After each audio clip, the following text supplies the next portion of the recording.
তাজকিয়ায়ে নফস একটি আরবি শব্দ, যার অর্থ হচ্ছে আত্মশুদ্ধি বা অন্তরের পরিশুদ্ধি অর্থে ব্যবহৃত হয়। এর মানে হলো নিজের ভিতরের খারাপ প্রবৃত্তিগুলিকে, খারাপ ইচ্ছে বা কামনাকে দূর করে দিয়ে আল্লাহর সন্তুষ্টি অর্জনের জন্য নিজেকে পরিশুদ্ধ করা। এটি একটি অবিরাম প্রক্রিয়া,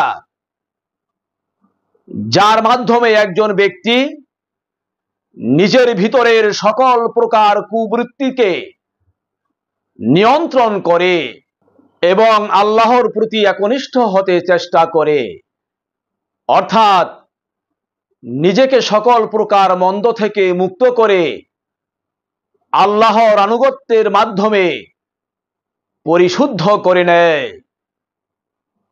এ বিষয়ে মহান আল্লাহ রাব্বুল আলামিন পবিত্র কুরআনুল কারীমে ইরশাদ করেছেন, কদ আফলাহা মান তাযাক্কা, অর্থাৎ নিশ্চয়ই সাফল্য লাভ করে সে যে শুদ্ধ হয়।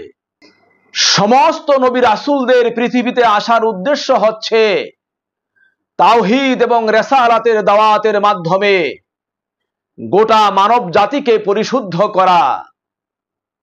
সুতরাং নিজেকে পরিশুদ্ধ করতে হলে, আত্মশুদ্ধি লাভ করতে হলে অবশ্যই একজন প্রকৃত আল্লাহওয়ালা লোকের সঙ্গে গুরুত্বের সাথে সময় দিতে হবে।